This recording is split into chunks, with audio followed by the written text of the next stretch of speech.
él te va a presentar.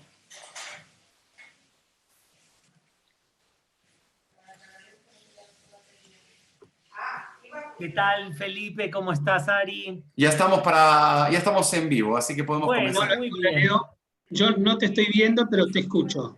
Bueno, yo sí te veo y ahora voy a presentar y quería saludarte y agradecerte muchísimo, Felipe, por esta plática y esta oportunidad de trabajar en conjunto.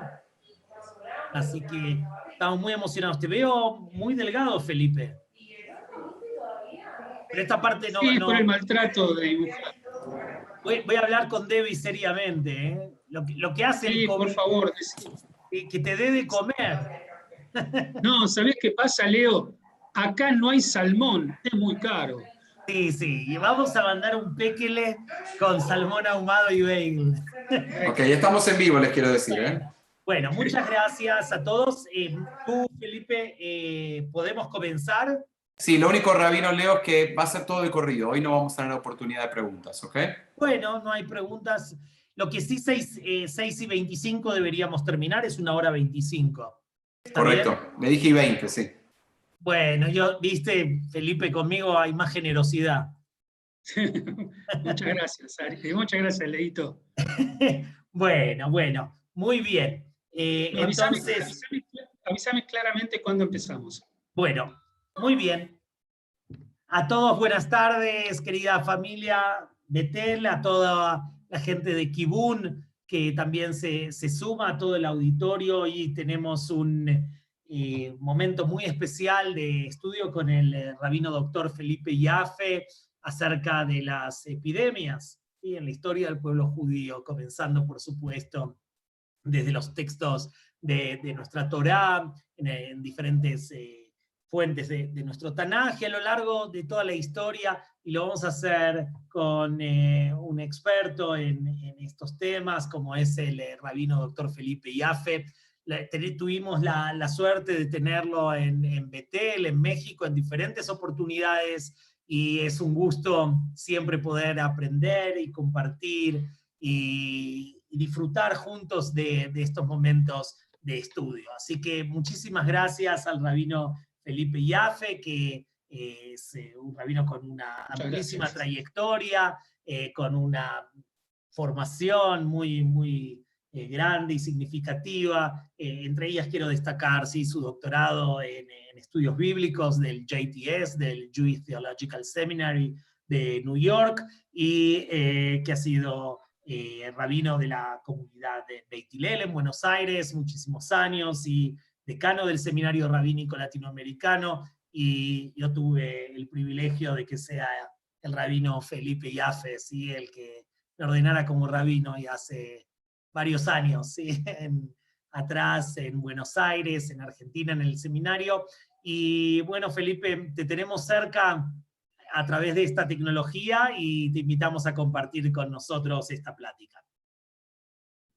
Bueno, muchas gracias, Leo. La verdad que una hermosa presentación. No sé hasta dónde merecida, pero llena de amor y llena de cariño, por lo que realmente agradezco. Y lo mismo a través tuyo también, a nuestro querido Ari Lidibak, amigo entrañable, que también está detrás de todo esto. Bueno, queridos amigos, amigos de México y amigos de la Argentina, digamos, la gente de Kibún y aquellos que nos están acompañando para compartir estos momentos de reflexión. Espero que me escuchen bien, si no ya estarán informando para ver si hay que ajustar alguna cuestión de sonido. Bueno, el tema que vamos a tocar, como muy bien dijo el rabino Leo, tiene que ver con la actitud de los judíos, la ley judía, bajo situaciones del flagelo de las pandemias. Primero del flagelo de las epidemias y después del flagelo de las pandemias. Vamos a abrevar en estos temas de manera ecléctica, porque vamos a ver primero cómo ellos se confrontaron con eso, qué disposición tenían ellos en sus propios tiempos, en su propia época, para poder defenderse. Sabemos que murieron de a montones, ¿no es cierto?, cantidades impresionantes de seres humanos que perdieron la vida a lo largo de estas vivencias horribles, espantosas.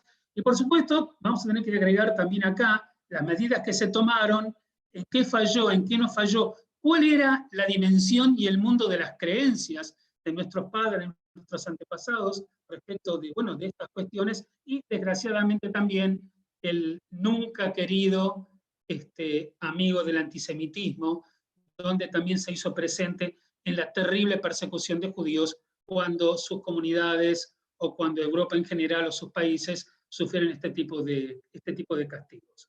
Así que bueno, vamos a comenzar a abordar el tema. Espero que sea interesante para ustedes. Bueno, durante el último mes hemos visto que las redes sociales han estado llenas de explicadores e historias prácticas relacionadas con el coronavirus. Como siempre en Internet, el truco de quien está padeciendo esta hoy pandemia era descubrir qué fuentes son confiables y cuáles están formadas por conjeturas e ilusiones. Ustedes recordarán o tendrán presente que uno siempre está, cuando está con amigos o cuando habla por teléfono, se comunica con ellos, no, mirá, tomá esta medicación, esta no, tomá esta medida, no, tenés que bañarte cuando salís, no, tenés que lavarte las manos. O sea, ¿realmente necesitas, preguntaría uno, lavar tu fruta cuando compras con agua y jabón? Yo sé que en México hay una fuerte tradición de esto por motivos conocidos, pero acá en la Argentina no existía eso de, digamos, higienizar las verduras cuando se compraban. Entonces, ¿es suficiente pararse a 6 pies de distancia de otra persona? ¿O los estornudos pueden transmitir el virus hasta 27 pies? Bueno, todas estas preguntas uno las va respondiendo a través del tiempo de la vivencia de la pandemia en función de la información que va adquiriendo. En este sentido, es relevante el estudio ampliamente divulgado en el New England Journal of Medicine sobre cuánto tiempo puede sobrevivir el coronavirus en diferentes superficies. Y vamos a ver cómo esto se vincula con las pautas talmúdicas de la historia judía o del pensamiento judío sobre estos temas. Aparentemente, según la información a la que algunos pudimos acceder, el virus permanece en el cobre, por supuesto que me refiero al COVID-19, el virus permanece en el cobre durante 4 horas, en cartón durante 24 horas, y en plástico por hasta 72 horas. Sería bueno que lo corroboren con un médico o con un científico en el área. Lo que significaría, si esto es así, en términos prácticos, que no está claro. El estudio no dijo si el virus seguía siendo infeccioso después de todo este tiempo, solo que todavía era detectable. ¿Pero es infeccioso? Pero es suficiente información para desencadenar una cadena de cálculos obsesivos. ¿Cuándo alguien trae a su casa esa botella de agua de plástico? ¿Qué pasa con la bolsa de papel en la que vino? Si toqué la botella y luego la bolsa, ¿podría haber transferido el virus una a otra? Es interesante, y por qué hice esta pequeña introducción, es interesante porque esta es exactamente la forma en que el Talmud habla sobre la tumá. Tumá, de la palabra tamé, algunos conocerán la expresión, significa impureza ritual. Y quiero enfatizar que la impureza era ritual, por eso quien estaba tamé, impuro ritualmente, no tenía permiso para acceder a llevar adelante determinadas cuestiones culticas en el santuario, sea el Moed del tabernáculo en su momento, o inclusive en el Beit HaMikdash. Para los rabinos, tumá actúa como un virus, era exactamente lo mismo. Es un vector de contaminación invisible, intangible, pero altamente comunicable, que puede saltar de persona a persona y de superficie a superficie. Este estudio del New England Journal of Medicine casi podría dividirse en su explicación en la porción del tratado de Psahim en el Talmud, un tratado que incluye una sugía, una porción, un segmento que se llama Sugía Shel Arrab Hanina Segan Akohanim.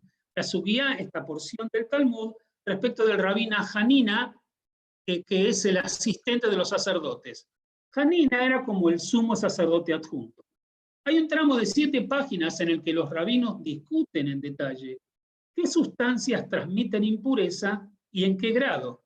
Aquí, por ejemplo, hay una glosa de Psahim 17a, el texto que me referí, que describe una hipotética cadena de transmisión de la tumá, de este virus, entre comillas. Por supuesto, era impurificación ritual. Y dice el texto: la esquina de la prenda entra en contacto con un animal rastrero muerto, confiriéndole a la prenda el estado de impureza ritual, de primer grado. El pan entra en contacto con la prenda, confiriéndole al pan el estado de impureza ritual de segundo grado. El estofado entra en contacto con el pan, confiriéndole al estofado el estado de impureza ritual de tercer grado. Y el vino entra en contacto con el estofado, confiriéndole al vino el estado de impureza ritual de cuarto grado. Y el aceite entra en contacto con el vino, y en ese caso pregunta, ¿el vino confiere al aceite impurezas rituales de quinto grado? Bueno, por supuesto, hay algunas, no quiero entrar en este tema, hay algunas personas, algunos rabinos halágicos, que dicen que el nivel de impurificación se va debilitando a medida que va cambiando de grado, y que llegado a un grado determinado, según la postura de algunos rabinos, como que prácticamente se diluye el nivel de impureza. Pero desde lo teórico, una cosa purifica la otra, y purifica la otra, y purifica la tercera. Se podría decir, en función de este ejemplo, que la pandemia estaría, de alguna manera, regresándonos en el tiempo en lo que hace a cómo pensar el fenómeno de la contaminación. Pero nos lleva en el tiempo, pero muy atrás, ya que la idea de Tumá no ha desempeñado un papel importante en el judaísmo durante los últimos casi 2000 años. Esto se debe a que el concepto de pureza ritual estaba completamente relacionado con la actividad del templo. O sea, esto era lo que ponía. La impureza ritual limitaba el acceso a determinados sacrificios, por ejemplo, de shlamim, que la persona podía sacrificar si estaba impuro. Los sacerdotes impuros no podían entrar al templo para realizar sus deberes, y solo las ofrendas del templo podían purgar ciertos tipos de impureza. Desde que el templo fue destruido en el año 70 de nuestra era, las autoridades halágicas posteriores dictaminaron que durante generaciones todos los judíos se volvieron temeim, impuros. Claro, como no está el sistema que tenía la ley judía de la sinagoga y del templo de impurificarse a partir de los sacrificios, es como que se hubiese estancado, y este principio halágico decía que todos los hijos de Israel seguirán estando impuros hasta que el templo sea milagrosamente reconstruido. Por supuesto, es una creencia que hoy en día tiene muchos cuestionadores, pero en este sentido es interesante que, al igual que con el coronavirus, no hay cura o vacuna para la tumá. No podías curarte de la tumá. Pero incluso si la mayoría de los judíos ya no se preocupan por la tumá, o más aún, tal vez ni siquiera conocen la palabra, la idea ejerce una influencia subterránea.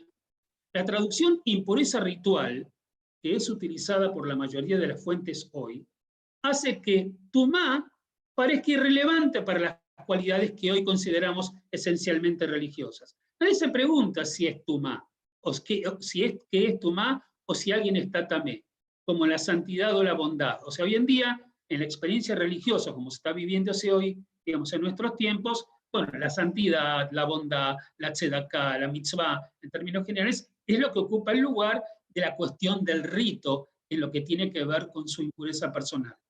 Sin embargo, hay una versión en algunas traducciones que no llaman al tamé como impuro ritual, digamos, sino que lo llaman directamente impuro, como aparece, por ejemplo, en el libro de Levítico, que tenemos el texto en hebreo, yo lo veo directamente en español, y cuando alguien toque algo inmundo, ¿sí?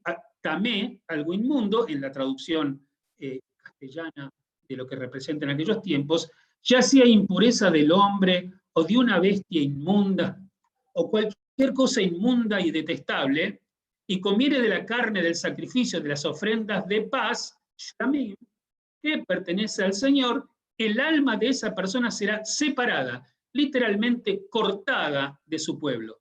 El concepto de separar el alma del pueblo, digamos, de la persona, o sea, separar a esa persona, el nefesh de esa persona, su ser, era muy importante en aquellos tiempos, porque la gente vivía, francamente, al igual que hoy. Sobre ese punto nos vamos a vincular dentro de un ratito. Era un golpe muy importante, era el peor castigo que de alguna manera se podía vivir en aquellos tiempos, era alejado de la comunidad. Prácticamente podríamos decir que la persona no podía sobrevivir estando fuera de la comunidad en aquel momento.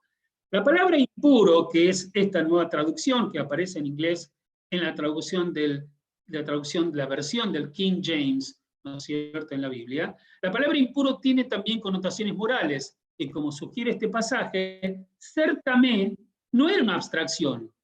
Podía resultar en ostracismo, excomunión e incluso castigo eterno. El verbo hebreo traducido acá como cortado es karet, como aparece en la Torah, venijretá a nefesh ahí meamea, nijretá. Y karet, en la posición alágica, significaba muerte desde el cielo, como Dios se hace cargo de lo que hace, de lo que ocurra con esa persona. Es un principio que el Talmud usa para describir la separación del alma por parte de Dios después de la muerte de un individuo. Era, como dijimos antes, el peor castigo que uno podía recibir por la ley judía. Lo más desconcertante, amigos, de lo que significaba la tumá, eran las graves consecuencias que podían resultar de una condición, atención, que no tenía nada que ver con una elección consciente.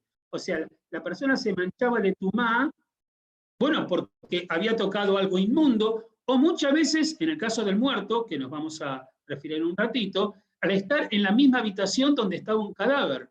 Entonces, no es que uno lo hace a propósito o que fue negligente, pero lo interesante es que uno recibía esa tumá en los tiempos talmúdicos sin ser consciente de ello, y nos retrotrae entonces a cómo es el virus. La impureza del virus, inclusive del que estamos padeciendo hoy, no es algo que haces, sino algo que atrapás. Entonces la gente se volvía impura simplemente porque le pasaba eso.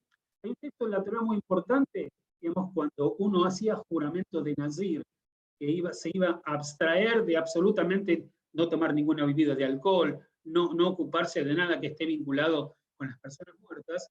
Y si de pronto uno estaba caminando con un amigo, lo digo como ejemplo trágico, lo que describe la Torá, y alguien fallecía de repente, te tocaba, vos te impurificabas. Entonces tu promesa de Nezirut, tu promesa de ser una persona nazarea, que digamos quiere mantener un nivel de pureza especial, desaparecía y tenías que volver a empezar.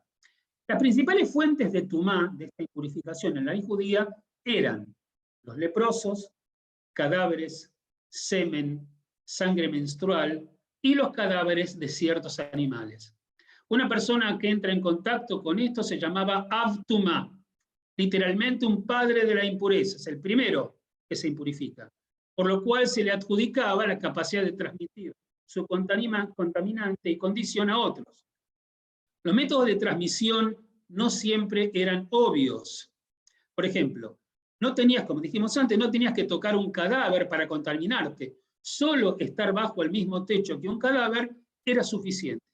Los instrumentos de metal, como las cucharas, podían convertirse en tmeim, en tamé, pero los recipientes de barro no, por ejemplo. Entonces dice uno, qué raro, ¿no? Bueno, esto puede sonar arbitrario e ilógico, pero debemos decir que hasta el descubrimiento de la teoría de los gérmenes por Louis Pasteur y Robert Koch a fines del siglo XIX, las teorías científicas, entre comillas, sobre la propagación de la enfermedad no fueron mucho más sofisticadas. O sea, la ciencia que hoy viene en nuestra ayuda y en la cual colocamos la totalidad de nuestras esperanzas, bueno, hasta algunos decenas de años atrás, un par de cientos de años atrás, un poco menos, tampoco eran súper confiables. Por ejemplo, nuestra palabra gripe proviene de la gripe italiana y se refería en su momento a la influencia maligna de las estrellas que se suponía causaba la enfermedad. Ya en la década de 1850, la mayoría de los médicos creía que el cólera y otras enfermedades infecciosas eran causadas por las miasmas, vapores generados por la descomposición de la materia. Entonces, digamos, había una cuestión médica que estaba en pañales y todavía sostenía estas teorías. Ahora que tenemos un conocimiento científico preciso sobre los virus y cómo se propagan, estamos obviamente mucho mejor que nuestros antepasados en términos de nuestra capacidad para combatir enfermedades infecciosas. Pero psicológicamente estamos en el mismo bote que Hanin Sgana Kohanim hace 2000 años, del texto del Talmud que citamos, tratando de hacer un seguimiento de lo que está limpio y lo que no está limpio. ¿Qué elemento tocó qué superficie y cuándo? Hoy fui a hacer compras al supermercado y bueno, y cuando volvimos todo un trabajo de purificar y ver cómo limpiamos el pan. cómo limpiamos aquello que pudo estar expuesto en el supermercado. O sea que es fascinante cómo las cosas vuelven, aunque no sea de la misma manera. Hace unas semanas pensar de esta manera, de esta forma, habría sido considerado un síntoma de trastorno obsesivo compulsivo. Gracias al COVID, lamentablemente hay que decirlo, al COVID-19, ahora se siente tristemente como una lógica manifestación de sentido común. Pasamos a otro punto importante, aparte del tema de la tumá y el virus. ¿Qué pasa con el tema de la cuarentena y el aislamiento social? Este es un punto muy importante. Dice, digamos, está en el Talmud, también esta frase estoy citando en Baba Kamá 60b, ¿sí? Tanur Rabanán, Deber Ba'ir, Kanes Ragleja, dice, lo voy a en realidad manejar en español. Nuestros rabinos enseñaron, cuando hay una epidemia en la ciudad, mantén los pies dentro de tu casa. Es increíble, esto tiene casi 2000 años, 1500, 1800 años. Cuando hay una epidemia en la ciudad, mantén los pies dentro de tu casa, no salgas. Hay una larga historia de aislar a las personas con enfermedades, comenzando con nuestra propia Biblia hebrea. A ver, hay un texto en el libro de Levítico que dice, mientras tengan la enfermedad, permanecerán inmundos. Ya mencionamos en el capítulo anterior que aquel que tiene la impurificación, esta tumá, va a permanecer inmundo todo el tiempo en que pueda quitársela de encima a partir de la metodología que el texto bíblico en su momento explica. Pero esta persona que está con tumá deben vivir solos, deben vivir fuera del campamento. Como ustedes recordarán cuando leemos en la Torá, en el Parashat Tazria Metzorá, cuando nos cuentan que el Cohen revisaba la llaga de la persona que parecía que tuviera algún tipo de herida y averiguar si es lepra, si no es lepra. Hay otros que sostenían que no se trataba de lepra, sino de psoriasis, pero bueno, básicamente eso es lo que, a eso nos está remitiendo este tema. Si finalmente el texto dice Zarat y es una enfermedad, bueno, esa persona no podía vivir en el contexto de la comunidad. Otro texto dice, ordena al pueblo de Israel que retire del campamento a cualquiera que tenga una enfermedad de la piel o una purulencia, o que se haya vuelto ceremonialmente inmundo. Ven que la cuestión, la medida tenía que ver con la participación en el culto en aquellos años. O que se haya vuelto ceremonialmente inmundo al tocar una persona muerta. Yo dije que, de acuerdo a la ley, la ley judía posterior, inclusive están en el mismo recinto con una persona muerta impurificada. Bueno, estos son ejemplos de aislamiento social, es decir, medidas individuales y comunitarias que reducen la frecuencia del contacto humano durante una epidemia. Así se hizo durante la epidemia de la gripe española, terrible gripe española, y lo trágico de todo esto es que aparece exactamente cuando termina la Primera Guerra Mundial, donde habían muerto millones de personas, y como si esto fuera poco, esta gripe llamada gripe española, 1918-1920, fue un brote que mató, atención, 40 millones de personas en todo el mundo. Las medidas que se tomaron en aquel momento dicen que eran aislamiento de los enfermos. Traten de pensar en lo que, bueno, nuestros países y algunos otros países toman como medida. Y fíjense cómo se vuelve en la historia como si fuese un gran círculo que vuelve a pasar sobre lugares donde ya se estuvo. Aislamiento de los enfermos, cuarentena de casos sospechosos y familiares de enfermos, cierre de escuelas, medidas de secuestro de protección, si alguien no quería respetar, bueno, restringir su salida aunque sea por la fuerza, servicios de culto de clausura, cierre de locales de entretenimiento y áreas públicas, horarios de trabajo escalonados, recomendaciones o leyes de mascarillas, reducir o cerrar los servicios de transporte público, restricciones en funerales, fiestas y bodas, restricciones a la venta puerta a puerta, ¿no es cierto? En aquella época era lo más común, toques de queda y cierres de negocios, estrategias de distanciamiento social para quienes se encuentran con otros durante la crisis, medidas de educación en salud pública y declaraciones de emergencia de salud públicas. El motivo, por supuesto, obviamente era ayudar a mitigar la transmisión comunitaria de la gripe. Pero fíjese que todas las medidas, yo creo que prácticamente todas las medidas, son medidas que se están tomando hoy en día, ¿sí? Estamos hablando de 1918 a 1920, se están tomando medidas casi 80 años después. La enseñanza en la página de Talmud, a la que nos referimos antes, en Bava Kamá 60b, enfatiza, y una cosa interesante esto, que no enfatiza no al aislamiento o a la eliminación de aquellos que están enfermos, ¿sí? Sino más bien lo contrario, el aislamiento de los que están bien. Había que aislar a los que estaban bien de los enfermos. Por supuesto que los enfermos ya los habían retirado fuera de la ciudad, pero mantener a la población sana lejos de los enfermos. No puede decir, pero qué locura, ¿no? Una vez, el que está enfermo es el que tiene que ser alejado. Acá hay una explicación interesante que dan los historiadores. Dicen, por supuesto, el efecto es el mismo, porque la cuestión es que estén separados. No hay contacto entre los que están enfermos y los que están bien.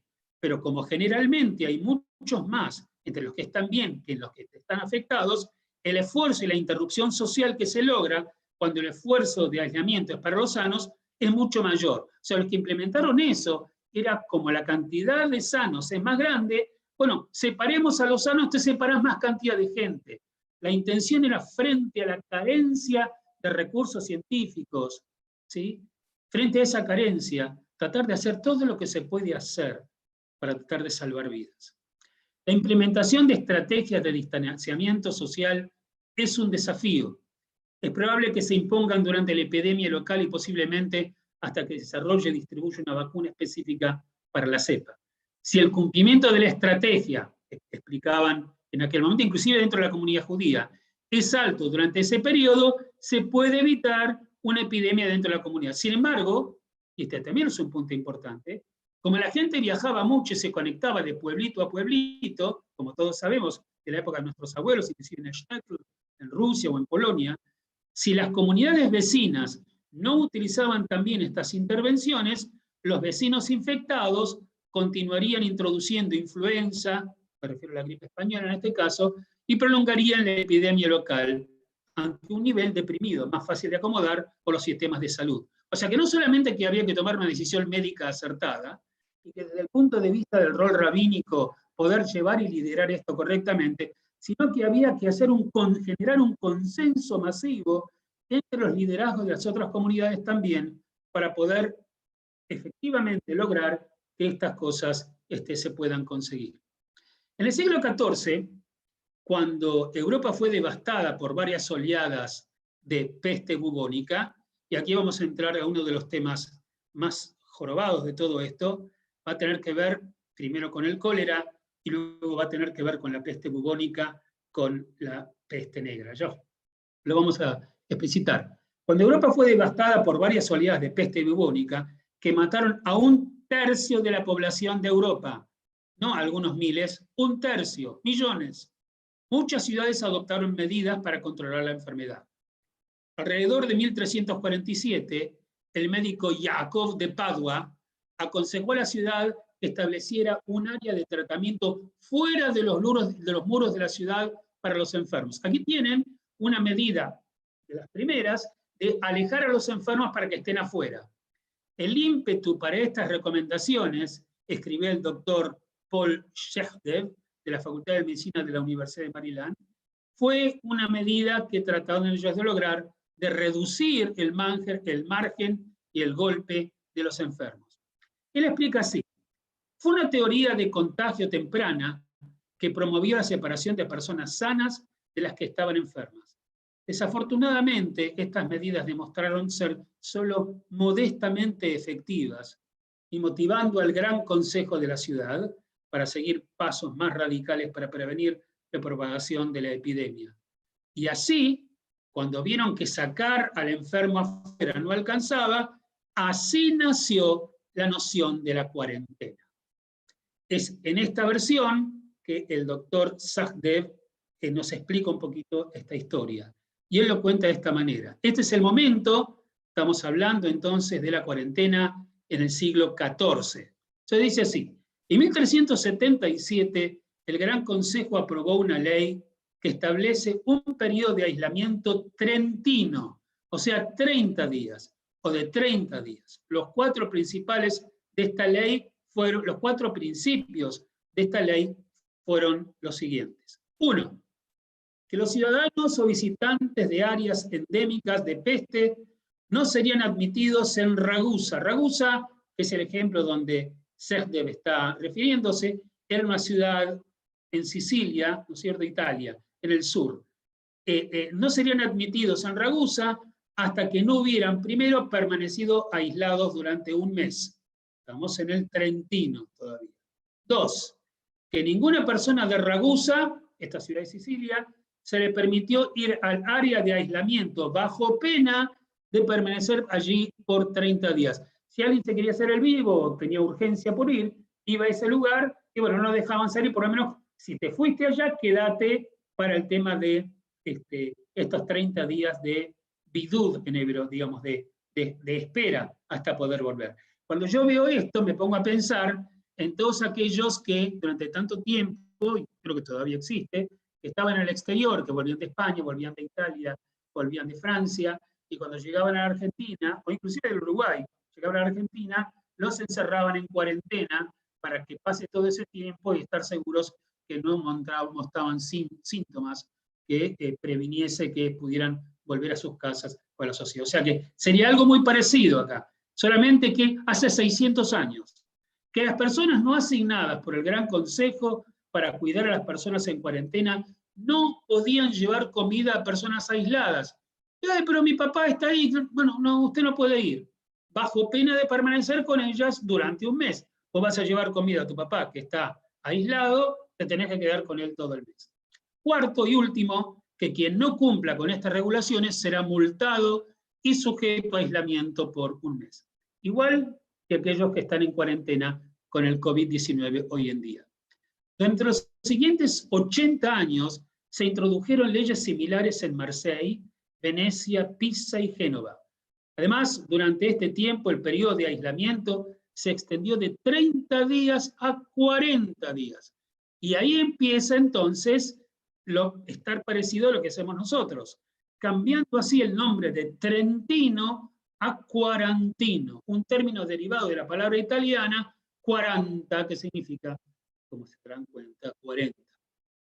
La verdad es que se desconoce con certeza la justificación precisa para cambiar el periodo de aislamiento de 30 a 40 días. Y hay varias teorías.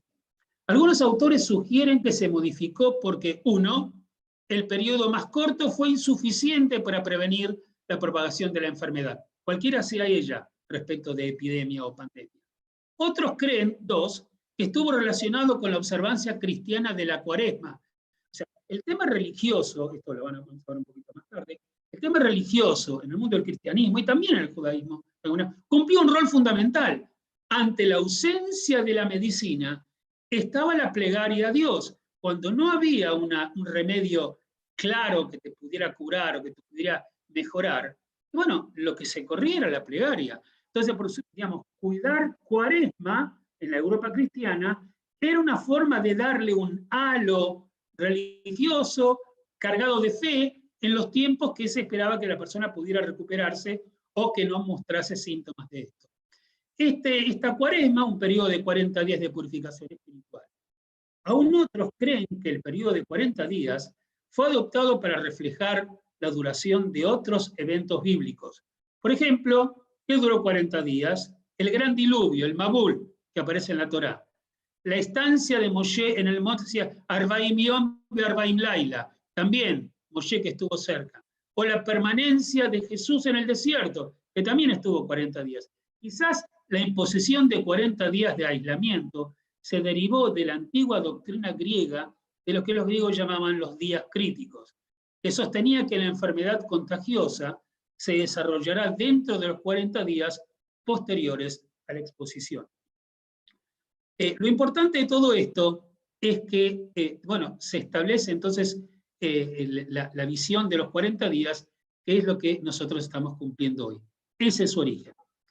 Había un principio importante en la tradición judía, y no solamente judía en este caso, y es que la seguridad, que no te pase nada, es sacrosanta, pero la salud era lo más importante. Quedarnos aislados es por el bien de los demás y por el propio. Estar en estado de aislamiento puede ser triste y duro, pero actuar inconscientemente nos puede llevar a la muerte o a ser, aún peor, cómplices de la muerte de otros. Pero si todos los obligados lo cumplieran, permitiría que la peste desapareciera o desaparezca más rápido. La palabra hebrea para cuarentena, que se utiliza hoy, que aparte está en el texto bíblico, es bidud. Bidud viene de badad, y ya aparece esta palabra en las escrituras en Megilat Eijá, que decimos en Tisha B'Av, libro de Lamentaciones por la destrucción de, por supuesto, de Jerusalén y el Beit HaMikdash. Y hay un pasuk ahí, que es el principio de Megilat Eijá, que habla justamente de badad. Dice, ¿cómo yace solitaria, badad, solitaria, la ciudad populosa? Reflejando este texto bíblico sobre la destrucción de Jerusalén, que estaba totalmente con animales malignos, con abandono, como si fuese una filmación de un pueblo del Far West absolutamente abandonado. De aquí que estar solo en cuarentena, atención con lo que vamos a ver, porque este es otro problema, tal vez no para todos, pero sí para muchos. De aquí que estar solo en cuarentena, desprovisto del calor de los amigos, familiares, compañeros de trabajo y comunidad, es una dura experiencia. No hay reemplazo para el abrazo, beso o incluso el apretón de manos. El solo hecho de tener a otros cerca le da a una persona una sensación de seguridad y comodidad y protección. La cuarentena fuerza una soledad dolorosa. De algún modo, y esto es importante, por otro lado, la puesta en efecto de la cuarentena viene a contrapelo de muchas prácticas que históricamente se fueron instalando en la conducta de la comunidad judía a través de los siglos. Aquí quiero elaborar medio minuto. La cuarentena nos mantiene separados, pero la comunidad judía, a partir de las persecuciones durante siglos, a partir de encerrarse en el gueto porque el exterior era peligroso y amenazante, adentro estabas protegidos porque todos estaban en la misma que vos. Hay un principio que está en Pirkei Avot que aparece Veloti Frosh Minatzibur, que dice, y no abandones la comunidad. O sea, todo el concepto, de Minyan, estemos todos juntos, de no abandonar la comunidad, de mantener los valores para poder sostener el principio de ser un pueblo, el concepto de pueblo. Todo eso está hablando de juntos, estar todo el tiempo juntos. De repente ahora hay una consigna que para que salvemos nuestra vida tenemos que estar separados. Esto, sobre todo para aquellas personas de la cuestión comunitaria, hay que decirlo, hay un rabino muy conocido, Yerahmiel Barilka, que escribe que para las personas más observantes, digamos, el tema de la cuarentena es muy jorobado, porque no están acostumbrados a eso, y porque falta algo que es como la esencia de su propia existencia en calidad de judíos.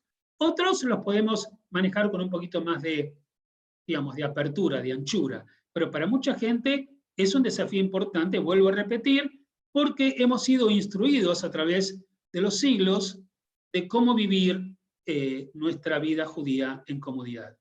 Ahora resulta que la consigna, como dije, es no estar juntos para salvar la comunidad. No estar juntos para salvar la comunidad, no estar juntos para que los demás puedan vivir. Bueno, además de permanecer en el interior, o sea que uno no salga afuera, la página de Talmud mencionada recomienda otras 2 intervenciones durante una plaga. 2. Una de ellas es, dice Tanu Rabanán, enseñaron a nuestros rabinos, y atención con esto, cuando hay una epidemia en la ciudad, una persona no debe caminar en medio del camino, y decía, porque el ángel de la muerte camina en medio del camino. Así que no vayas por el camino, porque el Malach Amavet camina por el camino.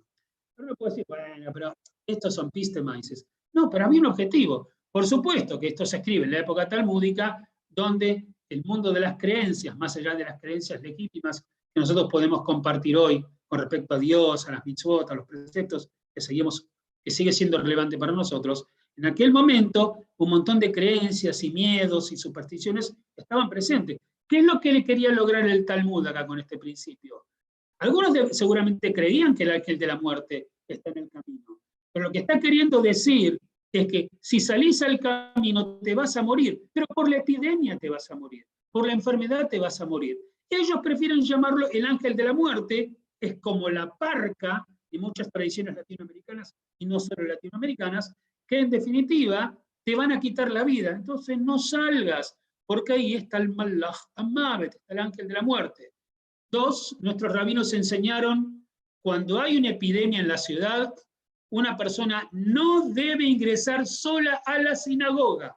Atención, en la época talmúdica, no ingresar a la sinagoga, porque el ángel de la muerte, no es que está en la sinagoga, deposita sus herramientas y sus alforjas allá.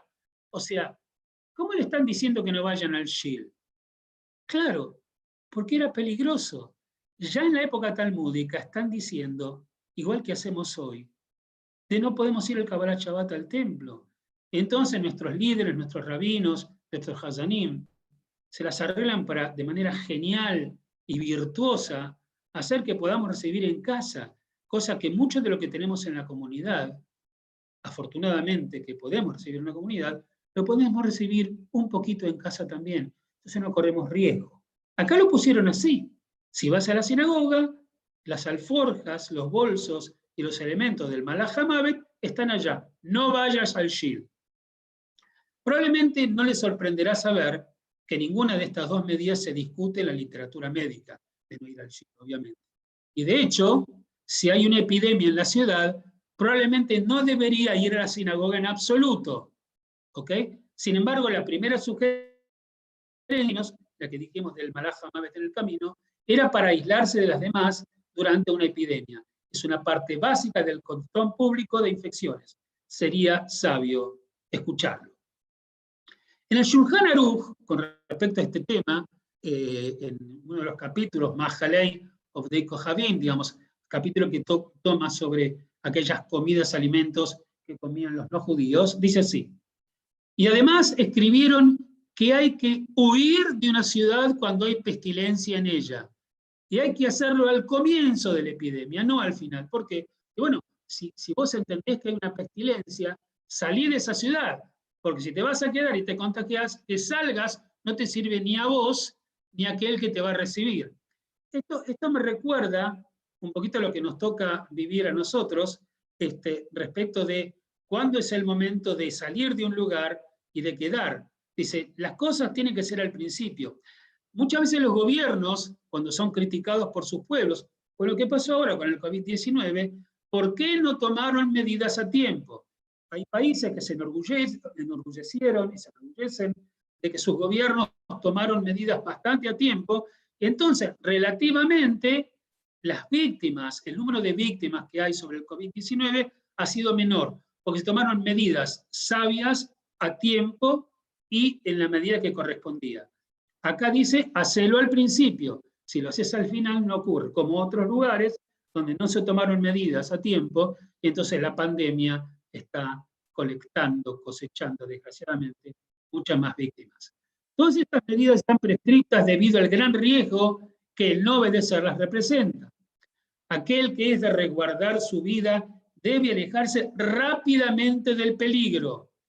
Empieza la cosa, andate. Esto me trae también el peligro de cualquier cosa. Cuando sube, no sé, lo quiero comparar con esto porque tiene que ver con la historia de tantos de nosotros. Cuando Hitler viene al poder, hay muchos que la vieron venir y se fueron a tiempo. Desgraciadamente muchos de nuestros queridos y abuelos no la vieron venir tanto o pensaban que bueno, todavía es temprano para tomar alguna medida y terminaron pagando sus vidas en Auschwitz o en Buchenwald, ¿no es cierto? Entonces, bueno, acá hacerlo a tiempo. Y acá dice, aquel que es de resguardar su vida debe alejarse rápidamente del peligro y no apostar a su eventual sentido de la oportunidad. No, bueno, yo me voy a dar cuenta cuando me toque, voy a ver cuál es mi timing en la premura y poner en riesgo su vida con todo lo que ello implica. Vamos a entrar un poquito más de lleno ahora en quizás esta peste negra, esta fiebre espantosa, que es como hemos dicho, que digamos, cegó entre el tercio, o sea, un 33% a un 50% de la población, digamos, europea. Corría el siglo XIV y la sociedad del viejo continente se encontraba desarrollando las actividades económicas y sociales propias de su tiempo. ¿Cómo eran? Bien, a veces se ven en las películas, a veces leemos en los libros cómo eran. Estaban los mercados no tenían absolutamente nada de higiene, el comercio estaba en su apogeo, salir a las calles y perderse en sus congestionados mercados era una necesidad y un gran entretenimiento. Y era la vida de la ciudad, ir allá a comprar una cosa, la otra. Y es que en los mercados callejeros se encontraban granos, frutas, verduras y hasta animales listos para ser sacrificados, así los llevabas y los cocinabas. La oferta de productos era tan amplia, y acá viene un poquito lo que pasaba, no había sentido de higiene. Mientras la sangre de algún animal escurría de alguna improvisada carnicería o sobre algún tipo de mesada, el oro se colocaba en alguna báscula para ser pesado y de esta forma ponerle un precio al producto más cotizado del mercado. Pero estos pintorescos escenarios estaban sentenciados, la verdad. Pues la falta de higiene no tardó en pasar factura. En el año 1350, Europa es azotada por una enfermedad mortal, devastadora, la peste bubónica, también conocida como la peste negra. Esta enfermedad, que había llegado de Asia en realidad, no surgió en Europa, y era transmitida por pulgas que habitaban en ratas y otros roedores, mató, como ya dijimos, a más de la mitad de la población europea. La mortal bacteria es conocida hoy como Yersinia pestis, pero en esos tiempos no se conocía el origen de la peste. La explicación que en su momento dio la Facultad de Medicina de París en aquel momento fue que la peste negra se debía a la, atención, desalineación de 3 planetas en 1345, Marte, Júpiter y Saturno. Esto causó una gran pestilencia en el aire, una especie de mal aire. El concepto de mal aire que generaba toda esta peste en Europa, según esa creencia, nosotros encontramos en la tradición judía en el concepto de Ruach Ra'ah, un mal espíritu, un mal ambiente, ¿no? Está.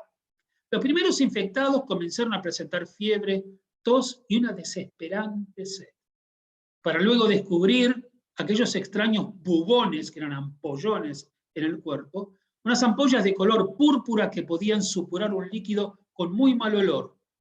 Hoy sabemos que aquellos bubones eran la consecuencia de unos ganglios inflamados en el sistema linfático. Cronistas de la época reportaron que una persona tardaba en morir solo una semana después de haber presentado los primeros síntomas, por lo que a una velocidad sumamente rápida las muertes se comenzaron a sumar. Agreguen a esto que frente a la cantidad impresionante de muertos, hemos dicho que son millones, dejaban los cadáveres en las calles. O sea, los olores, las contaminaciones, las ratas que se sumaban comiendo esos cadáveres. No quiero ser cruento, pero la imagen era espantosa. Al mismo tiempo, como ocurrió con algunas autoridades eclesiásticas en aquel tiempo, el papel de la Iglesia Católica en aquel tiempo había provocado que la ciencia viviera un retroceso. Toda persona que mostrara interés por cualquier tipo de ciencia era condenada, pues Dios era el centro de todo. Ya dijimos antes que cada vez que hay un gran desconocimiento, lo que te queda es tu fe en Dios y rezar para que Dios te salve, y por un milagro. Y cualquier propuesta científica se consideraba una amenaza, como que se está amenazando la autoridad divina. Esta ideología sumergió al continente europeo en un profundo oscurantismo, un atraso intelectual y científico que no permitió hacer frente a la crisis de salud que azotó a toda la población, y las muertes aumentaban sin control. Bueno, en rigor de verdad, hoy, hay que decirlo, en algunos países como Irán, el COVID-19 no ha sido tratado de manera muy diferente. Resulta difícil juzgarlo porque el gobierno se ha rehusado a revelar las cifras correctas del impacto de la pandemia. Pero es el país donde más funcionarios de alto rango en el gobierno han muerto por el coronavirus. Un clérigo iraní, inclusive se ha divulgado, célebre por sus consejos médicos, afirmó que el coronavirus podría controlarse usando un algodón humedecido en violeta de genciana, que luego había que aplicar el enano. Sobra decir que un semejante remedio no sirvió absolutamente para nada. Volviendo a la Europa medieval, cuando una persona comenzaba a toser, sabía que su vida había terminado. Y no había tiempo de llorar la muerte de los seres queridos porque cada individuo estaba esperando su propio fin. Los cementerios fueron insuficientes y ante tal crisis los cadáveres, como dijimos, se acumulaban en las vías públicas, provocando un escenario de terror. Ante el monstruoso panorama, la situación se trató de controlar a través de lo que, podían hacer, del ensayo y error. De este modo, se descubrió que las personas que venían del exterior de la región, como comerciantes y marineros, podían ser portadores de la infección, y que a pesar de no presentar todavía ningún síntoma, existía hoy lo que conocemos como, y ahí se funda esto, periodo de incubación. Ese tiempo en el que una persona se encuentra infectada, aunque no presente ningún síntoma que lo refleje. Por eso los líderes sanitarios de aquellos años aislaron a las personas que venían del extranjero, a los pacientes infectados. De este modo, incipientemente intentaron comenzar a controlar la enfermedad. ¿Y dónde entran los judíos en todo esto? ¿Dónde van a entrar? Como los chivos expiatorios. Para la gente común, nos cuentan los cronistas de este tiempo, las masas tenían su propia teoría de quiénes eran los verdaderos culpables de la peste negra. Los judíos, obviamente. La gente acusó a los judíos de haber envenenado deliberadamente los pozos de agua, tipo de acusaciones en el mismo espíritu de la que también solemos escuchar hoy con el coronavirus en círculos antisemitas. Hoy escuchamos, por ejemplo, que Israel ya había fundado la vacuna para poder resolver este problema, pero estaba difundiendo el coronavirus para poder vender la vacuna, ¿no es cierto? O tantas otras acusaciones de este tiempo. Siempre, cada generación tiene su propio libelo y aventa su propia postura antisemita respecto a nuestro pueblo. Las persecuciones, los pogroms y las matanzas de judíos entre 1348 y 1351 son imposibles de describir o imaginar. A partir de esta convicción, miles de judíos comenzaron a ser asesinados en distintas aldeas, ciudades y pueblos. La enfurecida sociedad no se daba cuenta o no quería ver que los judíos también morían, al igual que ellos. Las primeras masacres, cuenta la crónica, tuvieron lugar en abril del año 1348 en Toulon, Francia, donde el barrio judío fue saqueado y 40 judíos fueron asesinados en sus hogares. En 1349, las persecuciones se extendieron por toda Europa, desde Barcelona, España, hasta Erfurt, en Alemania. El 14 de febrero de 1349, el día de San Valentín, 2000 judíos fueron quemados vivos en Estrasburgo, pero con una peculiaridad en Estrasburgo, donde la peste aún no había afectado a la ciudad. O sea, se queman 2000 judíos sin que la ciudad todavía hubiera sido afectada. Y mientras las cenizas aún ardían de estos miserables quemados de nuestro pueblo, los residentes cristianos de la ciudad saqueaban las casas de los judíos asesinados y se llevaban todo lo que encontraban de valor. 510 comunidades judías fueron arrasadas y sus habitantes masacrados. Los judíos eran los chivos expiatorios favoritos de toda la Europa medieval. Se los culpaba por cualquier calamidad o crimen no aclarado. Pero en el caso específico de la peste negra, acá hay una cosa muy especial para decir, había una razón adicional que alimentaba estas falsas sospechas. Y hay que decirlo. Los judíos, por supuesto, que morían, y murieron un montón, miles, por la peste negra. Pero no eran afectados por esta enfermedad en la medida en que sus vecinos no judíos lo eran. ¿Por qué? ¿Por qué los judíos no? En Europa medieval, fíjense, aquí entra la tradición judía, fíjense el rol que cumple. En Europa medieval no se conocía la importancia de la higiene en la prevención de las enfermedades. Las calles estaban sucias, con animales vivos o muertos y abundantes parásitos, pulgas, piojos, que facilitaban la transmisión de enfermedades. La gente no se bañaba regularmente. Sabemos que en el caso de algunos monjes, por ejemplo, se les prohibía bañarse más de 2 o 3 veces por año. Los judíos, sin embargo, tenían una regla que se cumple desde hace más de 2000 años atrás. Bañarse en honor a Shabbat. Había que estar limpio para Shabbat. Así en la antigüedad, los judíos se higienizaban totalmente, por lo menos una vez por semana. Algo absolutamente excepcional en esas épocas.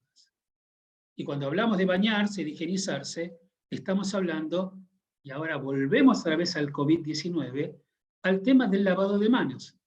Pero se piensa en realidad que la medida higiénica más importante que previno el contagio entre los judíos en el nivel que los demás se contagiaban, de acuerdo con algunos autores, fue el lavado de manos, lo que nosotros llamamos hoy Netilat Yadayim. Ustedes saben que en la tradición judía, más allá que antes de Shabbat, antes de decir el Katamutzi, con la Jalot y tantas otras cosas, el lavado de manos tiene un rol muy importante varias veces al día. La ley judía indica que lo primero que uno debe hacer todos los días al levantarse por la mañana es lavarse las manos, incluso antes de llevarse las manos a la cara, la boca o los ojos, igual que la recomendación del COVID-19 hoy. Fíjense cómo se vuelve una conducta de cientos de años atrás. De acuerdo a la tradición judía, es obligatorio lavarse las manos antes de rezar, esto es 3 veces por día. Uno también tiene que lavarse las manos antes de comer pan o cualquier alimento que haya sido inmerso en algún condimento líquido, el pan común o en algún condimento líquido, lo que se llama davar shetibulo bamashke, si algo que se mete dentro de un líquido. Hay que tener en cuenta que en ese entonces se comía con las manos, no existían los tenedores. Entonces, ¿cómo no vas a tener las manos limpias? Es inimaginable para nosotros. Pero la gente no se lavaba las manos. La gente no se lavaba las manos en el siglo XIX, siglo XVIII. La gente ni siquiera se lavaba las manos para hacer una cirugía. ¿Sí? La ley también establece que uno debe lavarse las manos al salir del baño. Un judío, en resumen, terminaba lavándose las manos varias veces por día. Y esto que hoy nos parece normal, no era práctica cotidiana en la Europa medieval, ya que el agua corriente no abundaba. De cualquier modo, miles de judíos murieron asesinados y responsabilizados por la terrible epidemia, hasta que 5 siglos después se descubrió el verdadero culpable. La pulga Xenopsila keopis, una pulga que se transporta a gran velocidad y en todas direcciones, debido a que posee un efectivo medio de transporte, que eran las ratas. Así como sumida en el pánico, la población no entendía la catástrofe que sucedía a su alrededor, la gente solía encerrarse en sus casas bajo muchos candados, sin imaginar que su constante contacto con las ratas era lo que provocaba los mortales contagios. La peste negra o la peste bubónica alcanzó su punto máximo entre 1347 y 1353. Aunque no existen cifras exactas, se estima que cobró la vida de alrededor de 80 millones de personas. Traten de pensar que murieron 80 millones de personas, tal vez más, en el siglo XIV. No había, la población mundial no era como hoy. La gente no sobrevivía tanto, vivía muy pocos años. Entonces, 80 millones de personas en el siglo XIV sería el equivalente a ¿cuántas personas hoy en día? No sé, no quiero aventurar una cifra. Pero millones y millones y millones. ¿Sí? El primer consejo es interesante porque esto es lo que la tradición judía decía a los judíos de realizar en forma cotidiana desde el principio de sus prácticas religiosas. El primer consejo de la Organización Mundial de la Salud dice: la medicina moderna, gracias a Dios, nos ayudó a encontrar el remedio para la peste negra y combatir todo tipo de bacterias, infecciones y enfermedades que en otros tiempos eran mortales. Hoy en día, además, en la mayoría de los hogares del mundo, las medidas de higiene son muy altas y eficaces. Pero aún así, en estos momentos en los que el mundo entero está viendo con horror cómo se propaga la pandemia, la Organización Mundial de la Salud explica cómo minimizar el riesgo de contagio del coronavirus y, curiosamente, la primera indicación que tiene que ver con la higiene es no otro que Netilat Yadayim, que el lavado de manos. O sea que realmente, digamos, hay un retorno a enseñanzas centenarias del pasado que hoy vuelven a tener vigencia.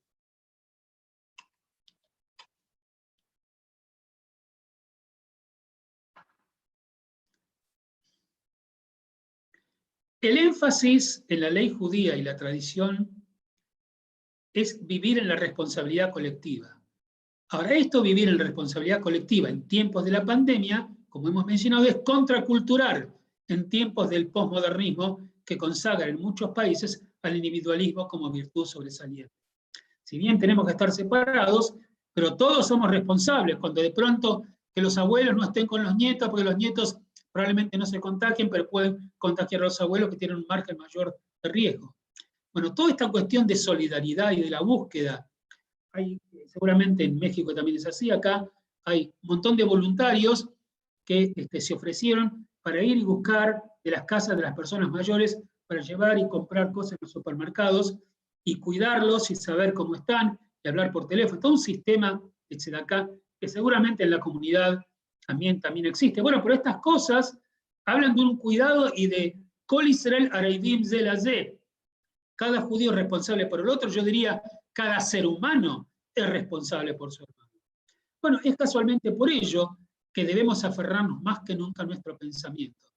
El coronavirus nos ha enseñado la imposibilidad de valernos por nosotros mismos y que un nuevo compromiso con la responsabilidad comunitaria es la única forma de comprometernos a nosotros mismos y a los demás. Hay algunos principios halágicos que hablan de esta responsabilidad por el otro. Salvar la vida de otra persona cumple el mandato bíblico Lota Amod al Dam Reeja Ani Adonai. El principio que aparece en la Torá, que dice, en Vaikra, dice, no permanecer impávido ante la sangre de tu prójimo. Por ejemplo, vos ves a una persona que está en peligro, vos no decís, bueno, igual es él, yo que tengo que ver. Bueno, que sea cuidadoso. No. Vos tenés que involucrarte. Es como, no atentarás contra la vida de tu prójimo, tampoco pasivamente. O sea, si vos no haces nada, tenés una actitud pasiva. No tenés que dañarlo no solo agrediéndolo, no tenés que dañarlo ni siquiera quedando pasivo. Tenés que intervenir. No te quedes de brazos cruzados viendo el derramamiento de la sangre del otro. Bueno, con respecto a la coronavirus, se ve que una persona no sabe, no puede, no tiene la capacidad, no tiene los medios para cuidarse como corresponde.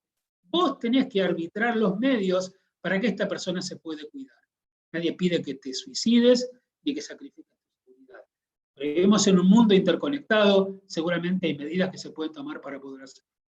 En otro versículo que refiere a qué deberías hacer cuando encuentras un objeto o un animal que pertenezca a tu vecino, esto es muy común, dice el texto, y si tu hermano no fuera tu vecino o no lo conocieres, y encuentras algo que le pertenece, lo recogerás en tu casa y estará contigo hasta que tu hermano lo busque y se lo devolverás.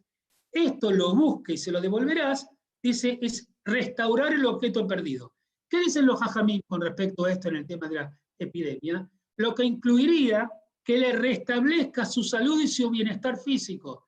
Si una persona pierde su bienestar físico, si una persona está perdiendo su salud, no te quedes impávido al costado pensando que el que se muere es él. No es ni mi padre, ni mi hermano, ni mi amigo, no lo conozco, que sea a cargo. No, aunque no sea tu vecino, dice el texto.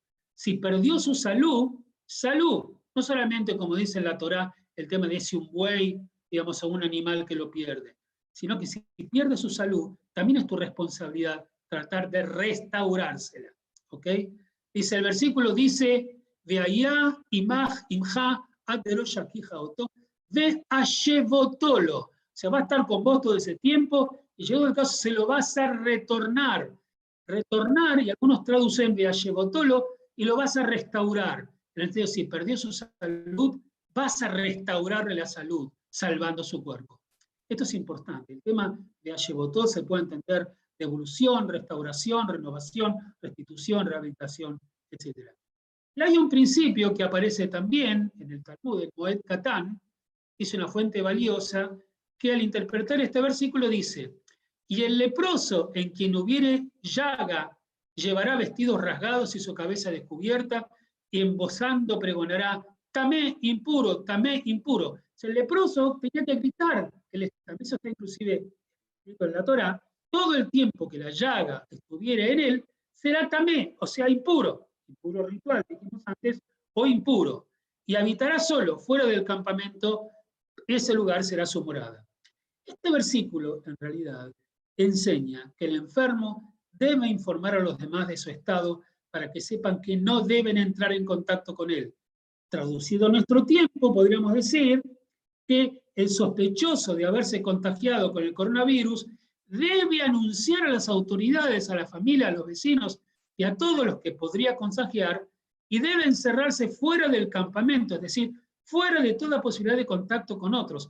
No se apela no solo al sano que se compadezca del enfermo y que trate de ayudarlo, sino al enfermo que cuide al sano también. Y si él sabe que tiene la enfermedad, como ha ocurrido en algunos casos que no dijeron que estaban contagiados porque querían llegar a Argentina, en el caso de nuestro país, acá, y subieron al avión igual con el contagio, o una persona que tenía que volver del Uruguay, tomó el buquebús, y resulta que había 400 personas adentro que tuvieron que ser encerradas en cuarentena porque él estaba contagiado, fue un escándalo.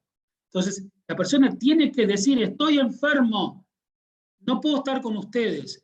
Todos tenían que contribuir, los sanos y los enfermos.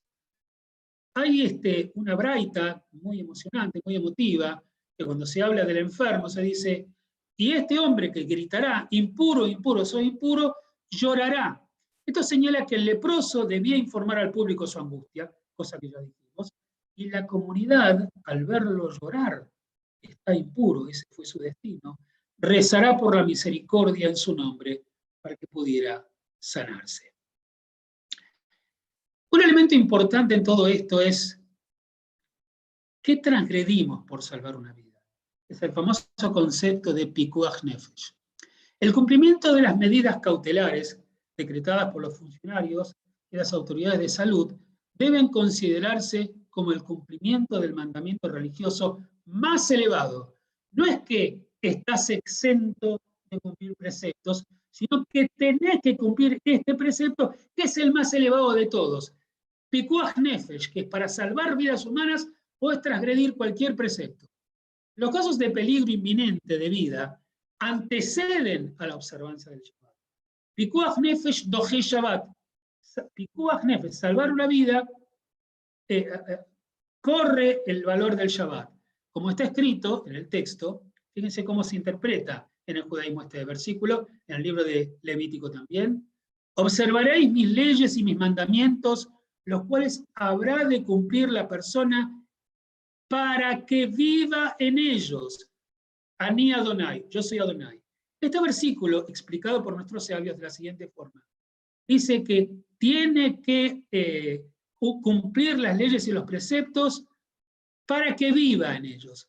Significa, uno tiene que cumplir, no morir por el precepto, tiene que vivir por el precepto. Entonces, nuestros sabios lo explican así, para que viva con ellos y no para que muera con ellos. Esto es, los preceptos de la Torá fueron dados para que las personas vivan y no para que las personas mueran en virtud de su observancia. Es así que aunque las probabilidades de salvar una vida sean escasas, se permite profanar el Shabbat para intentarlo. Está en el Talmud en Yomá, ¿cierto? Por ejemplo, se profana el Shabbat para traer una medicina que es efectiva solo en algunos casos, o para traer aunque esté en su fase experimental y todavía se duda respecto de su eficiencia. Cuando nos enfrentamos a la vida o la muerte, siempre debemos elegir enfáticamente la vida. Siempre al principio, ubajar tabajaim, como aparece en la Torá. Este ha sido el camino judío desde el principio de los tiempos. Hay una historia que grafica fantásticamente esto. Es una historia muy breve, donde tengo un párrafo para poder tocarlo, que tiene que ver con decisiones que tomaron rabinos. El caso en cuestión es un rabino que se llamaba Rabino Israel Lipkin, más conocido como el Rab Israel Salanter, creador de un movimiento moral muy importante. Dice, en Yom Kippur del año 1846 corría el cólera en ese lugar. Digamos. La epidemia de cólera estaba en su apogeo. Cuando el rabino Israel Lipkin, de 1810 a 1883, mejor conocido como Rabbi Israel Salanter, sí, era una noche de Kippur, de Kol Nidrei, se dirigió al púlpito y en medio del servicio, atención, se lavó las manos públicamente e hizo la bendición antes de comer pan en el día más sagrado de nuestro calendario. Imagínense, el rabino está en Yom Kippur, en el templo, y dice a Mutzele Geminares, y se come un pedazo de pan, y se lava las manos antes. La comunidad judía temía traspasar las normas comunitarias y religiosas entonces, pero recordó a la comunidad, Israel Salanter, que a la luz de una enfermedad que amenazaba la vida, comer en Yom Kippur no estaba infringiendo la ley de la Torá, la estaba cumpliendo. ¿Por qué? Porque Pikuach Nefesh corre cualquier otra ley. Hay una historia sobre este tema que está narrada de una manera bellísima, ¿no? Que dice así: es el día de la expiación en la tarde. El rabino se encuentra en la plataforma en el centro de la sinagoga, alto y venerable. La gente está esperando escuchar lo que dirá el rabino y uno tiene miedo hasta de respirar. El rabino comienza a hablar. Su voz débil se hace más fuerte y más alta cada minuto y al final es bastante animosa. Él habla de la santidad del día de la expiación, del día del perdón y de la Santa Torá, del arrepentimiento y la oración, de los vivos y de los muertos, y de la peste que ha estallado y que destruye sin piedad, sin descanso y sin pausa. ¿Por cuánto tiempo va a ser esta peste? ¿Por cuánto tiempo más? Y lo escucho decir, y cuando los problemas llegan a un hombre, debe mirar sus obras, y no solo las que le conciernan a él y al Todopoderoso, sino las que se refieren él mismo a su cuerpo y a su carne. Dice, cuando llegamos a una situación como esta, tenemos que mirarnos no solamente al corazón, que uno siempre en Yom Kippur dice, tenés que mirar tu alma, dónde pecaste, dónde transgrediste, a quién ofendiste, sino que tenés que mirar tu cuerpo, tu carne, dice él, a su propia salud. Hay momentos en que uno debe apartarse de la ley, si al hacerlo puede salvarse y salvar a toda una comunidad. Y es entonces, cuenta esta leyenda, esta historia, que solemnemente el rabino Salanter declara: Vishivaya el mala, Vishivaya el mata, al data macom, al data cal, con el consentimiento del omnipresente y con el consentimiento de esa santa congregación, damos permiso para comer y beber en Yom Kippur. Y de esta manera obliga a la gente, había inclusive, cuentan algunos, no quiero hacer largo, mesas donde básicamente la gente podía, digamos, comer, porque la cólera estaba devorando por falta de comida, de enfermedad, mucha gente. Otra historia está relacionada con el rabino Akiva Eger, de 1761 a 1837, destacado erudito talmúdico, influyente decisor alágico y líder principal de la judería europea a principios del siglo XIX. En el año 1830, también durante un brote de cólera, decretó: he emitido advertencias reiteradas de que el comportamiento de uno debe estar de acuerdo con el juicio de los médicos y no violar sus instrucciones. Él estaba en Poznan, primera capital de Polonia, donde ahí residía este rabino, que fue una de las zonas más afectadas por esta enfermedad. Y secciones enteras de la ciudad fueron puestas en cuarentena y se les prohibió el ingreso. El rabino planteado, que vivía en Poznan, el rabino Eger, de alguna manera, sacó estas takanot. Takanot significa enmiendas a la ley cotidiana por la cólera que estaban viviendo. Y él escribe: en cuanto a la plegaria en las sinagogas, creo que es verdad que la reunión de personas en un lugar estrecho no es correcto, por lo cual se debe rezar en diversos minyanim a los que asistan menos de 15 personas y colocar a un policía que cuide, que no ingresen más personas que las permitidas. Y también recomendó abrigarse bien y evitar ingerir alimentos dañinos y evitar beber alcohol, ventilar los cuartos, cuidar severamente la higiene personal, poniendo especial cuidado en lavarse con agua y vinagre. Estar limpio para no ensuciar y no contaminar la casa.